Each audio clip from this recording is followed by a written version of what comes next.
Sua morte repentina chocou o mundo. Um final terrível para uma vida glamurosa. Uma princesa morta num túnel parisiense escuro numa colisão fatal. 31 de agosto de 1997. Aos 23 minutos daquele dia, um carro perde o controle e bate neste pilar. Um trágico acidente ou um assassinato perfeitamente planejado? O que aconteceu naquela noite? Terá sido um simples acidente de trânsito causado por um motorista bêbado? Não há prova de que Henry Paul estivesse bêbado. Ou uma conspiração de assassinato? Será que o acidente não foi acidente? Não se ataca um carro grande com um carro pequeno. Quem ou o que matou a princesa Diana? O barulho foi tremendo. Era como o som de uma bomba. Fomos aos subterrâneos de Paris atrás da verdade, de novas evidências sobre a tragédia que ainda hoje nos impressiona. O Sr. Al-Fayed acredita que seu filho e a princesa foram assassinados. A misteriosa morte da princesa Diana em Reescrevendo a História.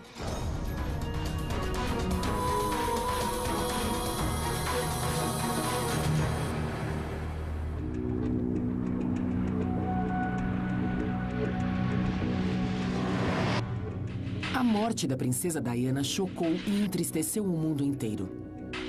Desde o seu casamento de conto de fadas, passando por um divórcio escandaloso, até sua ressurreição como mulher livre e independente, Diana foi venerada. E então, de repente, num túnel sobre as ruas de Paris, ela se foi. O Mercedes no qual ela estava se chocou contra um pilar de concreto reforçado. Diana, seu namorado Dodi Fayed e o motorista Henry Paul morreram. Só o guarda-costas de Dodi, Trevor Rhys Jones, sobreviveu. Ele não se lembra do acidente. Depois de alguns dias, começaram a circular rumores de que a batida não fora de fato um acidente. Rumores atiçados por perguntas que ninguém soube responder. E quanto ao misterioso Fiat branco que a polícia afirmou ter feito o Mercedes de Diana perder o controle, nem o carro, nem seu motorista foram encontrados. Será que ele teve algum papel no acidente? Por que algumas testemunhas ouviram uma grande explosão antes da batida? Uma explosão. Só posso descrever aquele som como uma bomba. Será que o acidente foi causado por algum explosivo que fez o Mercedes perder o controle? E qual a verdadeira situação de Henry Paul, o homem por trás do volante naquela noite? Estaria ele embriagado, como a polícia afirmou? E qual era a velocidade do Mercedes na hora da batida? Qual foi a exata cadeia de eventos que causou a morte da amada princesa do povo e seu namorado?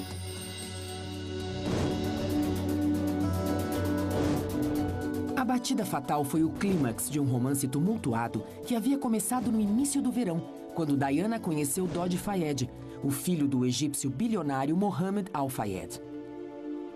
Essa relação abalou a família real britânica e encheu as manchetes dos tabloides. A imprensa perseguia Diana e Dodi onde quer que estivessem. E não foi diferente quando o jato particular pousou no aeroporto Le Bourget às 15 horas e 15 minutos no dia 30 de agosto de 1997. Às 21 horas e 45 minutos, câmeras de segurança registraram o casal entrando no Hotel Ritz, além de cerca de 30 paparazzi aglomerados na porta do hotel. 3 horas depois, para despistar os paparazzi, Dodi e Diana saíram pelos fundos. Junto com o guarda-costas Trevor Rhys Jones, eles entraram no Mercedes S280 guiado por Henry Paul. Seu destino? O apartamento de Dodi, perto do Arco do Triunfo. Mas eles não chegariam lá. Henry Paul e Dodi Fayed tiveram morte instantânea. Diana sofreu uma forte hemorragia interna e foi declarada morta às 4 horas da manhã. Trevor Rhys Jones foi o único sobrevivente. Os investigadores encontraram pedaços de vidro de uma lanterna traseira perto dos destroços. Eles descobriram que eram pedaços de vidro da lanterna de um Fiat Uno, produzido entre 1983 e 1989. Eles também encontraram tinta branca nos arranhões na lateral do Mercedes, a mesma tinta usada em Fiat Unos. As autoridades francesas concluíram que a colisão entre o Mercedes de Diana e o Fiat Uno havia causado o descontrole do carro, mas nem todos ficaram convencidos disso. John McNamara, um veterano da Scotland Yard e ex-conselheiro de segurança de Mohammed Al-Fayed, afirma que as autoridades francesas estão participando de um complô para esconder a verdade. Não tivemos acesso ao tribunal para interrogarmos as testemunhas, para inquiri-las sobre o que descobrimos, sobre os fatos inexplicáveis que aconteceram. Será que as dúvidas que cercam o acidente indicam a existência de um plano sinistro? Sou um investigador profissional com 26 anos de experiência na Scotland Yard e estou certo de que este não foi um simples acidente. Entendo porque o Sr. Al-Fayed acredita que eles foram assassinados. Para ajudar a revelar a verdade sobre as mortes da princesa Diana e de Dodi Fayed, Reescrevendo a História reuniu uma equipe de especialistas. O engenheiro forense Richard Zirnick vai analisar os dados da cena do acidente. Os especialistas em direção defensiva Gordon Hale Edwards, Greg Powell e Jeff Miller tentarão reproduzir a colisão. O patologista forense Dr. David Posey examinará o laudo da autópsia do motorista Henry Paul. E o engenheiro acústico Jack Freitag testará a precisão das testemunhas.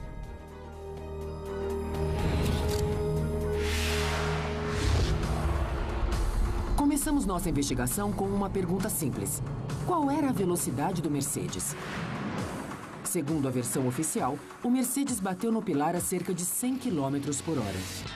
Mas os grandes estragos feitos no carro levaram muitos a afirmar que ou ele estava a quase 200 km por hora, ou então foi vítima de uma bomba.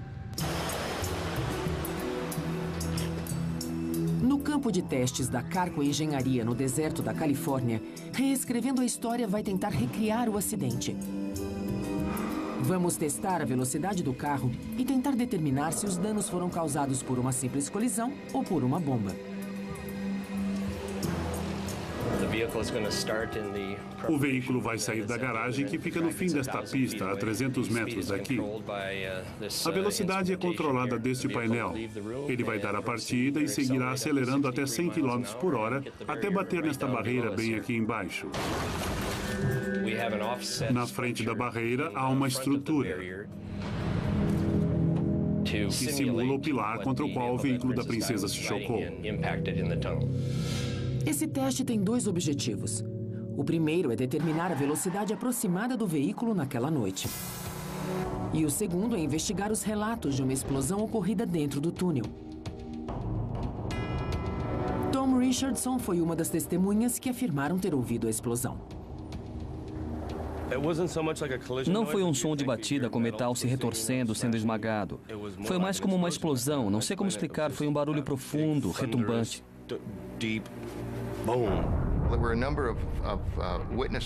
Várias testemunhas ouviram o barulho no túnel. A maioria afirma ter ouvido uma ou duas explosões. Vale a pena saber se o som da batida pareceu uma explosão ou se alguma coisa causou mesmo uma explosão. Será que o som foi feito por uma bomba? Ou será que as testemunhas confundiram o som? Jack Freitag é engenheiro acústico e trabalha na Charles M. Salter Associados, uma das maiores empresas de projetos acústicos do mundo. Freitag vai recriar o som exato da colisão para descobrir o que as testemunhas realmente ouviram. Mas não será uma tarefa fácil. O primeiro passo é gravar o som exato produzido pela colisão. Freitag aproveitou nosso teste de velocidade e trouxe seus equipamentos para gravar o som do carro se chocando contra um pilar de cimento. O maior desafio em nossa tarefa é gravar os sons no nível certo, e para chegar a isso faremos várias tentativas. Para esta experiência, eles usarão um Pontiac Bonneville, um carro de tamanho semelhante ao Mercedes S280. Finalmente, às 15 horas, depois de 5 horas de preparação, o teste vai começar. Com todo o equipamento preparado, o carro dá a partida.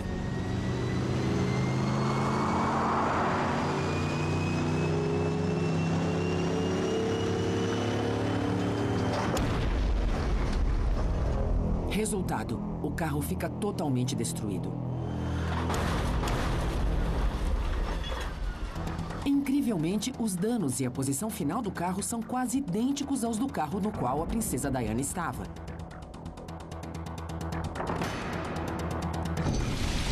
O lado do motorista foi completamente esmagado. E para qualquer passageiro sem cinto no banco de trás, o acidente seria fatal. Parece que o carro de Diana devia estar mesmo a cerca de 100 km por hora quando atingiu o pilar do túnel. Além disso, o estrago causado é consistente com um acidente de trânsito e não com uma explosão. Mas o teste não explica como ou por que o acidente aconteceu. O que fez o Mercedes perder o controle? A equipe de Reescrevendo a História voltou-se para o misterioso Fiat Uno. Será que ele só estava no lugar errado na hora errada? Ou será que foi usado como arma?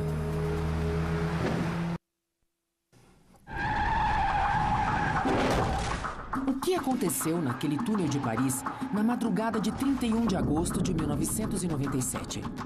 Uma princesa estava morta e o mundo lamentava. Mas foi uma colisão acidental ou um assassinato planejado? Qual foi a exata sequência de acontecimentos? Para procurar a verdade, fomos ao laboratório NOT, uma empresa especializada em simulação de acidentes automobilísticos. Com base nos resultados do teste e em evidências forenses encontradas no local, eles conseguem recriar o acidente no computador. Esta é a versão oficial baseada no que a polícia afirmou ter acontecido naquela noite.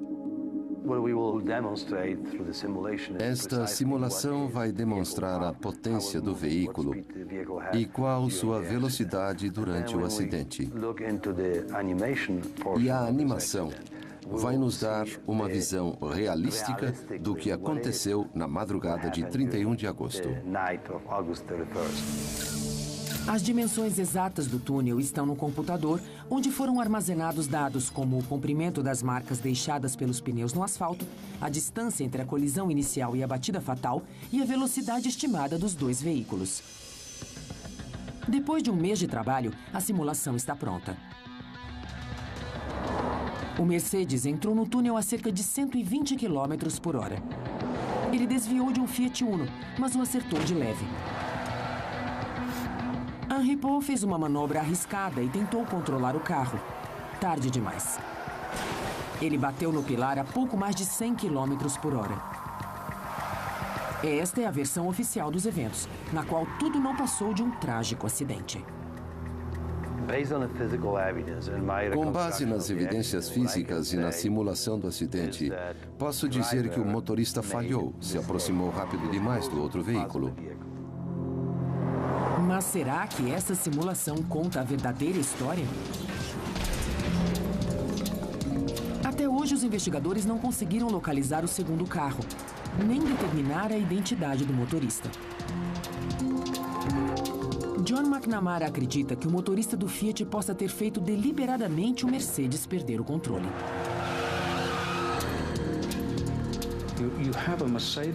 Se eu tenho um Mercedes que faz uma curva de 180 graus e bate no 13º pilar e um Fiat Uno que sai inteiro, é porque o motorista era um profissional. Será que o Fiat Uno fez parte de uma conspiração? Será que o motorista do Fiat Uno era um assassino profissional? Ou foi um simples acidente? Falamos com os especialistas em direção defensiva sobre a teoria de que o Uno poderia deliberadamente ter provocado o acidente. Para eles, é muito difícil que um carro consiga tirar outro carro da pista ou fazê-lo perder o controle, mesmo quando são dois veículos de tamanho e peso semelhantes. Para fazer isso, o carro atacante teria que vir pela retaguarda, não pela frente. E quando o carro-alvo é maior, a tarefa é ainda mais difícil. Não se ataca um carro grande com um carro pequeno. Para isso, você usa um caminhão. O Uno seria um erro terrível, porque tem a metade do tamanho do Mercedes.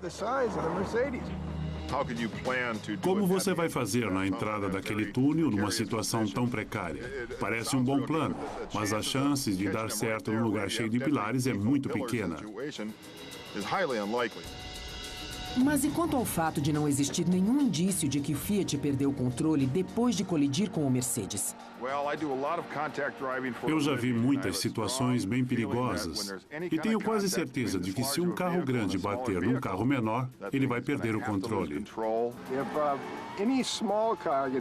Se um carro pequeno bate num carro grande, é de se esperar que o carro pequeno perca o controle e num espaço confinado como um túnel ele bata em alguma coisa.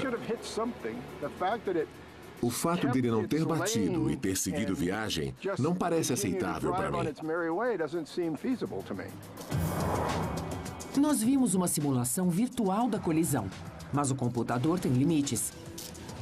Precisamos recriar exatamente o acidente, com carros de verdade na velocidade real. Para isso, nossa equipe foi ao autódromo de Irwindale. Lá, motoristas profissionais da Safe House Segurança tentarão recriar a colisão. Hoje não queremos simular uma grande colisão de grande impacto. Vamos simular apenas uma batida de raspão. Para o teste, estamos usando um Ford Festiva em vez do Fiat Uno e um Lincoln Town em vez do Mercedes S280. Como não temos os carros do acidente, tentamos encontrar os mais parecidos. E para representar os aspectos físicos daquela colisão, estes são perfeitos. Os dois carros estão equipados com câmeras. Na pista, simulamos as dimensões do túnel e seus pilares. Um ponto fundamental e que torna a experiência tão perigosa é a diferença de velocidade entre os dois carros. Segundo os relatos, o Mercedes estava pelo menos a 120 km por hora quando entrou no túnel. A velocidade do Uno era a metade disso. Eu estou muito preocupado porque a diferença de velocidade entre os carros é enorme. É muito estressante para mim. Se eu errar, nem que seja por poucos centímetros, o estrago pode ser grande. Posso fazer o carro capotar, perder o controle. Devido ao perigo, colocamos uma barra de reforço atrás dos bancos dianteiros do Festiva e Greg usará equipamento de proteção. O teste vai começar. Vou fazer 3 ou 4 tomadas e volto para trocar a fita. Tá legal.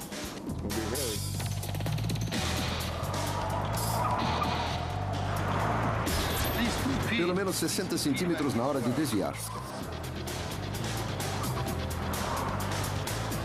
Passou por uns 20 centímetros dessa vez. Mas nossos motoristas percebem rapidamente que velocidades de 120 e 60 km por hora eram perigosas demais. Eles decidiram diminuir a velocidade, mantendo a diferença entre os dois carros. Tivemos que diminuir por questões de segurança e pelas limitações físicas dos carros e da pista.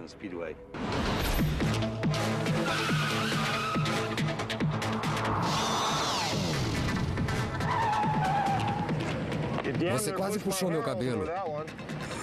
Você desviou muito cedo.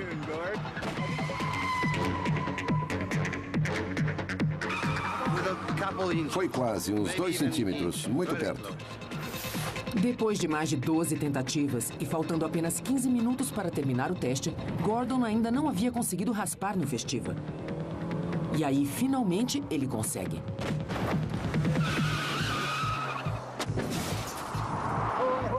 Espero que tenham gravado isso. Gravaram?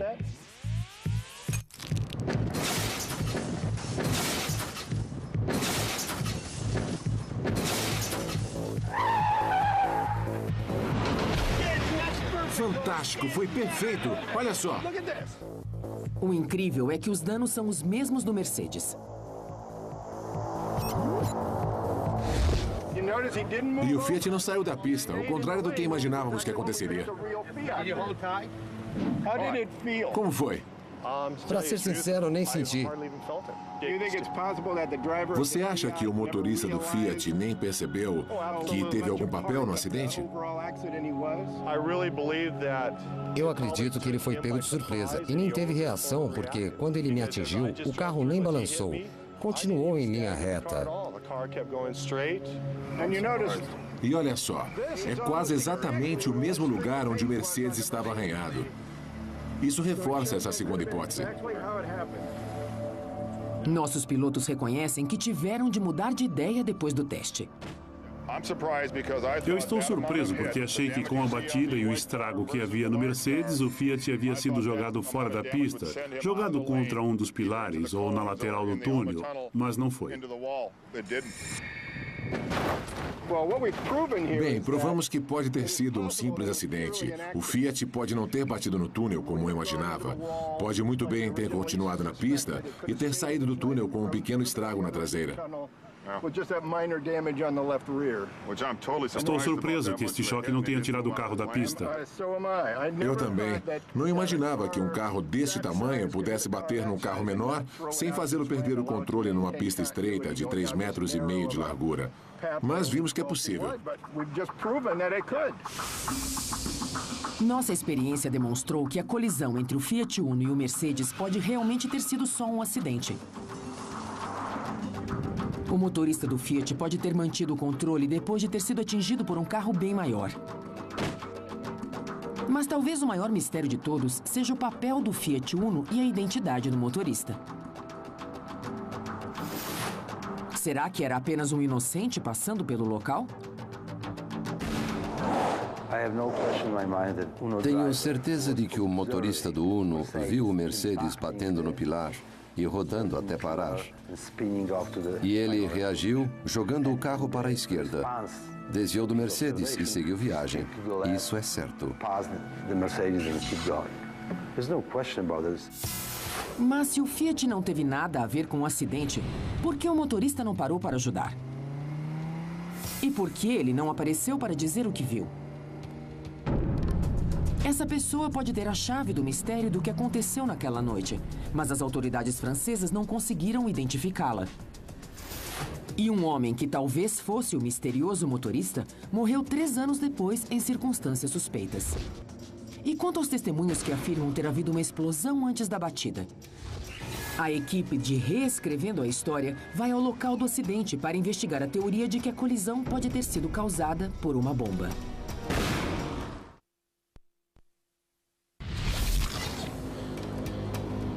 Num campo de testes na Califórnia, Reescrevendo a História recriou o acidente que matou a princesa Diana, Dodge Fayed e o motorista Henry Paul. O objetivo da experiência era determinar a que velocidade o veículo estava e investigar os rumores de que, antes da colisão, houve uma explosão. Foi apenas um impacto, não como 2 carros deslizando. Foi um som bem diferente. Se não foi uma bomba, foi um som bem parecido. O engenheiro acústico Jack Freitag utilizou um equipamento de áudio especial para gravar o som exato da batida do carro de teste. Nosso teste reproduziu os danos ao Mercedes de Diana de maneira impressionante. Mas será que o som é semelhante ao de uma bomba? Ótimo, o canal 1 está limpo. Esse é o nosso microfone, parece bom. A colisão fez muito barulho, cerca de 100 decibéis a 30 metros do equipamento. Dentro de um ambiente com tanta reverberação, um carro batendo num pilar lembra uma explosão. Queremos descobrir se o som foi causado de fato por uma bomba ou se foi resultado do barulho de uma colisão, modificado pela reverberação dentro do túnel, que abafou os sons de alta frequência, fazendo que soasse como uma explosão. Mas essa experiência só pode ser feita no mesmo local onde o desastre ocorreu. A nossa equipe terá de ir à França para reproduzir o mesmo som do teste de colisão dentro do túnel, para determinar qual foi o verdadeiro som da colisão fatal. E para reproduzi-lo com a maior fidelidade possível, conseguimos que o túnel ficasse fechado ao tráfego por 6 horas. Esta é a primeira vez que uma equipe de investigadores faz esse tipo de experiência no local do acidente. Jack, já tiramos as medidas. Vamos simular a colisão com o Uno aqui e mais adiante a batida do Mercedes no pilar. O que vamos fazer agora? Vamos ligar o equipamento. Acho que podemos começar. Jack Freitag trouxe as gravações das 2 colisões que simulamos na Califórnia. O desafio agora era reproduzir o som do impacto no mesmo volume daquela noite. Mas todo problema tem solução. Reescrevendo a história, localizou membros de um clube francês de som automotivo, que emprestaram seus carros para a nossa experiência. Esses avançados equipamentos de áudio podem reproduzir 110 decibéis a 1,5 metro de distância. Freitag usará esses 2 carros para reproduzir o som da colisão dentro do túnel. Primeiro, perto da entrada, onde o Mercedes se chocou contra o Uno. E depois no 13º pilar, contra o qual o Mercedes colidiu. Os carros são colocados em suas posições e a gravação original é reproduzida por esses alto-falantes potentes. O nível do som é de mais de 110 decibéis, equivalente a um Boeing 737 a uma distância de pouco menos de 200 metros. Em seguida, Jack vai para a saída leste, no fim do túnel, por onde o Mercedes entrou. Ali, ele vai regravar o som da batida, considerando as propriedades acústicas do túnel, para reproduzir com exatidão o som que as testemunhas ouviram naquela noite. Tudo pronto. Tá, vai lá.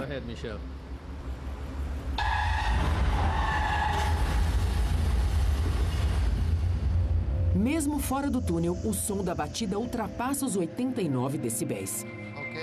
Já gravamos a posição 1. Vamos para a posição 2. A seguir, Jack vai para a saída oeste do túnel, perto de onde Tom Richardson estava. Pronto, pode ir. O som é ainda mais alto deste lado, perto de 93 decibéis. Aqui é muito mais alto do que do outro lado. Se uma testemunha estivesse aqui, teria ouvido com facilidade. Depois da gravação, Jack volta ao laboratório em São Francisco, na Califórnia, para que Tom Richardson ouça as gravações. Primeiro, Jack mostra o som gravado fora do túnel do lado leste. Troy, roda o primeiro.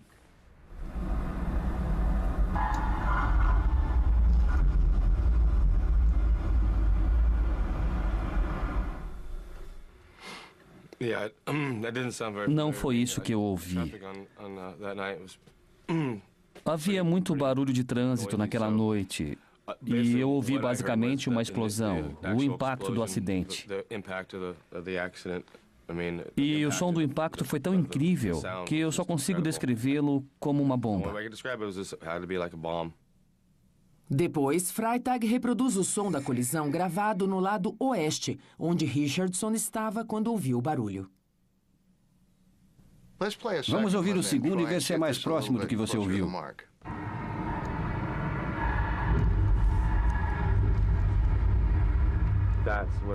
Foi isso que eu ouvi. Foi bem parecido com isso, com certeza. Foi o que eu ouvi. Quando ouvi a gravação do lado oeste, me lembrei, foi aquilo mesmo. Quando ouvi, fiquei todo arrepiado. Foi exatamente aquilo. Nossos testes sugerem que o som da explosão pode ter sido causado pelo choque do Mercedes contra o pilar. As testemunhas podem ter confundido o barulho com o de uma explosão.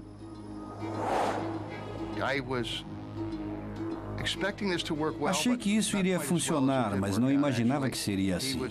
Ele estava certo do que disse, de que era aquele o som. Acho que mostramos claramente que a batida pode ter gerado aquele som por causa da acústica do túnel, descartando a existência de uma explosão. Mas o que fez o carro de Diana perder o controle? Se não foi uma bomba, o que foi? Alguns dias depois do acidente, surgiram rumores de que a história estava mal contada. Alguns investigadores começaram a suspeitar que a princesa Diana e Fayed, filho de um dos homens mais ricos da Inglaterra, haviam sido mortos. Será que a morte da princesa Diana foi um trágico acidente ou um assassinato?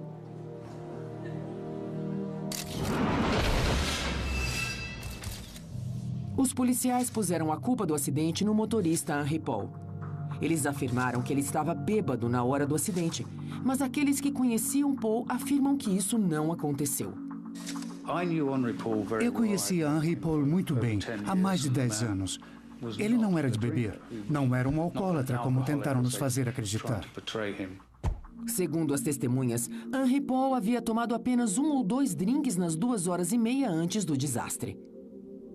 O laudo oficial da autópsia mostrou que o nível de álcool no sangue de Paul estava entre 1,73 e 1,75 gramas por litro, quase 4 vezes a mais que o limite legal na França. Quanto álcool Henry Paul consumiu? E de que maneira essa quantidade de álcool afetou sua capacidade de dirigir? Para responder a isso, nossa equipe foi ao simulador de direção avançado na Universidade de Iowa para fazer um teste com Daniel Martinez. Aqui é a sala de controle onde monitoramos os testes no simulador. O NADS é o simulador de pesquisa mais sofisticado do mundo. Desenvolvido pelo Departamento Nacional de Trânsito, ele usa um carro de verdade dentro de uma cúpula e um sistema de controle computadorizado para permitir que o motorista guie num ambiente virtual. É uma maneira perfeita de testar os efeitos do álcool no motorista sem ameaçar sua vida ou a de outros motoristas. Vamos avaliar seu tempo de reação a várias situações nesse cenário virtual, envolvendo outros veículos. Antes de beber, Daniel faz o teste no simulador.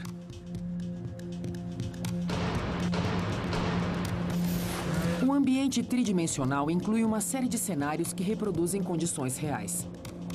A performance de Daniel é ótima. Em seguida, Daniel bebe álcool suficiente para chegar ao nível encontrado em Henry Paul, entre 1,73 e 1,75 gramas por litro.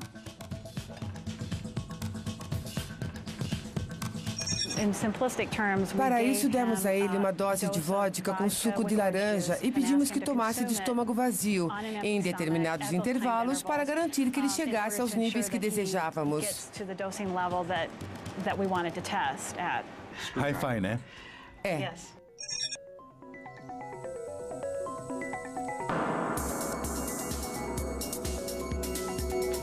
Como se sente? Estou bem. Agora estou sentindo os efeitos do álcool. Segundo a doutora Watson, um alto nível de álcool no sangue tem o mesmo efeito em qualquer pessoa, independentemente dela ser ou não alcoólatra. Geralmente, os efeitos danosos são os mesmos, tanto em pessoas que costumam beber pouco como naqueles que bebem muito. A diferença é que se você bebe muito, precisa de mais doses para atingir o mesmo nível de álcool no sangue. Mas os efeitos serão os mesmos. Você não pode dormir. Cerca de 2h30 e 11 drinks depois, Daniel finalmente chega ao mesmo nível alcoólico relatado na autópsia de Henry Paul. Precisa beber isso. Tô mole. Agora ele está sentindo os efeitos do álcool. Eu tô muito bêbado. Várias vezes ele apaga. Precisa sentar, amigo. Finalmente é hora de guiar. Daniel é levado ao simulador. Um membro da equipe de pesquisas vai com ele. Não dá pra guiar desse jeito. É? É. Olha só, eu olho pra frente, vejo o simulador, mas eu sei que não tem jeito de guiar. Eu estou muito mal. Muito mal. Daniel está visivelmente embriagado e tem dificuldade de se concentrar em sua tarefa. O problema já começa na hora de sair com o carro. Não, pisei no freio. Pode engatar. Ele tenta guiar a 120 km por hora, a velocidade estimada do Mercedes dirigido por Henry Paul naquela noite ao entrar no túnel. A diferença de performance de Daniel é dramática. Daniel é ótimo motorista quando não está embriagado, mas foi muito mal depois que bebeu. Ele teve dificuldade até para sair com o carro. Ele saiu da pista várias vezes, entrou na contramão na hora de ultrapassar outro carro e pareceu ter esbarrado no carro e também no carro que vinha na mão contrária antes de voltar para a pista. Para Daniel, mesmo estando sob o efeito do álcool, a lição valeu. Eu lembro de guiar e de desviar dos carros. E teve momentos em que apaguei. Parecia um fliperama e o triste é que quando Henry Paul estava guiando aquele Mercedes, não era um fliperama. Aquilo era real. Nosso teste mostra que se o nível de álcool no sangue de Henry Paul era mesmo o que está no laudo, ele não tinha condições de guiar. Mas como é possível provar que ele estava bêbado no momento do acidente?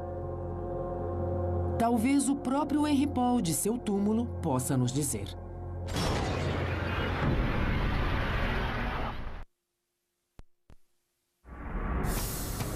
Estas são as últimas imagens em vídeo da princesa Diana, Dodge Fayed, Henry Paul e Trevor Rhys-Jones, gravadas por câmeras de vigilância quando saíam do Hotel Ritz.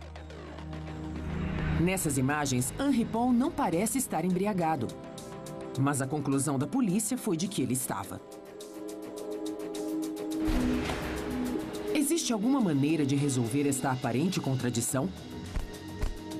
Talvez a resposta esteja no próprio laudo da autópsia. Pedimos ao patologista forense, Dr. David Posey, para reavaliar as conclusões do laudo. Embora o médico legista tenha afirmado que Henry Paul tinha um altíssimo nível de álcool no sangue, não há indicação de que ele costumasse beber. Em bebedores contumazes, nós examinamos o fígado, que é aqui. Uma das coisas que observamos, a menos que haja cirrose, é que o fígado aumenta. Além disso, a cor marrom avermelhada normal se altera, vai do amarelo acinzentado ao amarelo alaranjado. É isso que se vê em quem costuma beber muito. Em Henry Paul não havia nada disso. O relatório fala de um fígado de tamanho e consistência normais, sem evidência de gordura.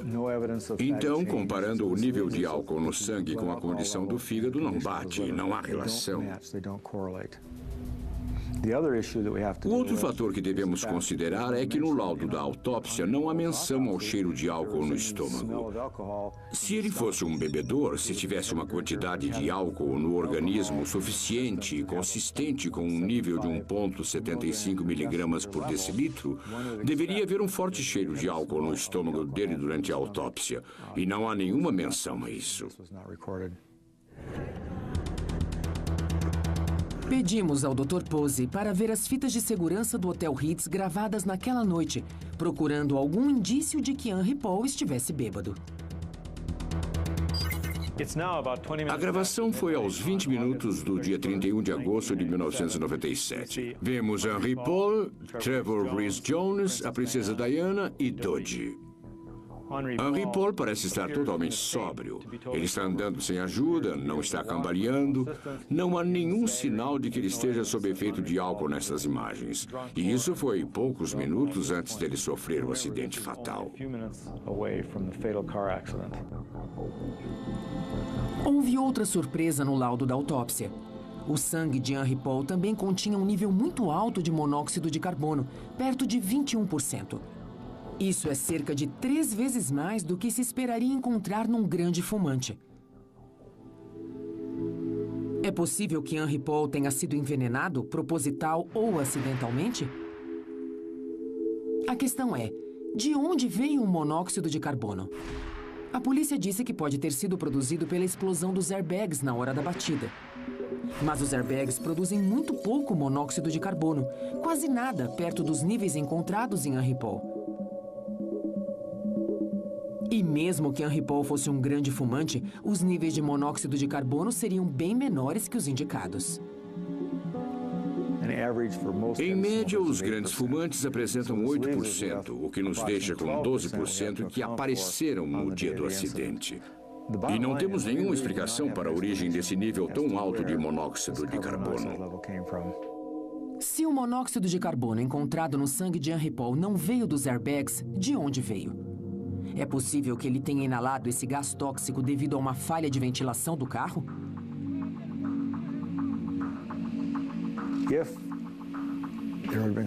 Se houvesse monóxido de carbono dentro do veículo, teríamos visto a mesma alteração em Dodge e na Princesa Diana.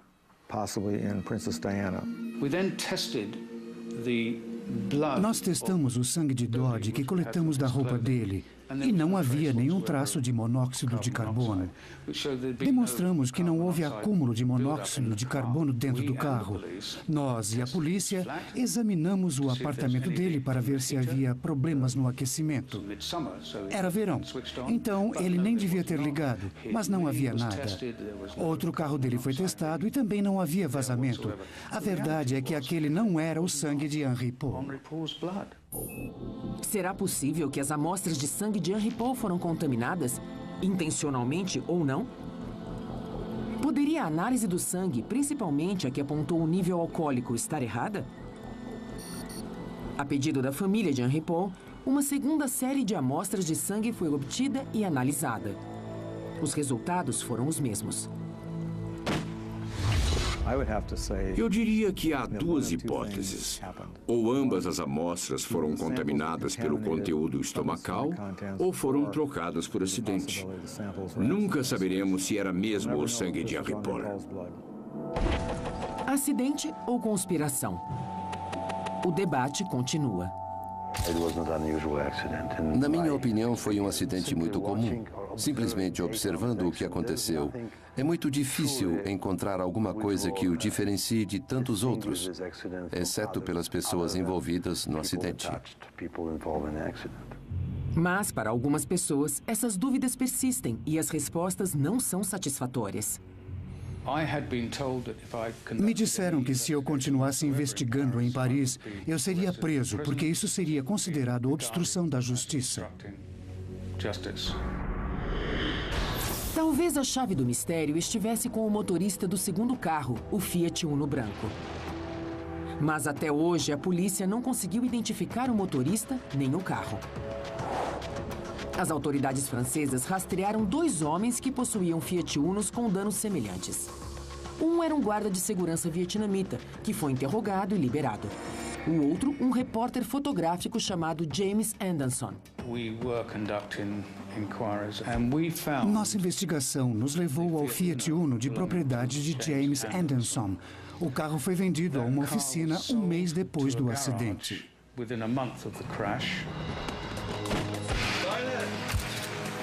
Segundo McNamara, James Anderson estava entre os paparazzi que perseguiam Diana e Dodge naquela noite. Anderson foi interrogado pela polícia porque ela sabia que ele era um dos que seguiam Dodge e Diana. Ele deu a desculpa esfarrapada de que não estava em Paris na hora da colisão. Anderson disse à polícia que saiu de casa às 3 da manhã para viajar à ilha da Córcega. Ele mostrou recibos de pedágio para provar que não estava nem perto de Paris na hora do acidente. Eles consideraram o fato dele ter ido à Córcega um álibi suficiente para ele não estar no túnel Alma, mas não é verdade. Ele estava no túnel e disse isso a várias pessoas. Era ele que dirigia o Fiat Uno, que causou o acidente com o Mercedes naquela noite. Apesar das afirmações de John McNamara, os investigadores franceses concluíram que Anderson não estava em Paris e que não teve nada a ver com o acidente. Se isso não é verdade, nunca saberemos. 3 anos depois, ele morreu. Ele foi encontrado no sul da França. Seu corpo estava carbonizado. Ele estava trancado em seu próprio carro, um BMW, e só pôde ser identificado pelos registros dentários. A morte de Anderson foi declarada suicídio e nos deixa sem a possibilidade de investigar a real identidade do motorista do Fiat e sem nenhuma testemunha da tragédia. Nunca saberemos se Diana foi vítima de um simples acidente de trânsito ou de assassinato. Por ordem judicial, o arquivo da morte da princesa está lacrado, o que alimenta os boatos de conspiração para sua morte. E a maioria de nós só pode imaginar o que aconteceu naquela noite, lembrar da princesa em vida e tirar nossas próprias conclusões.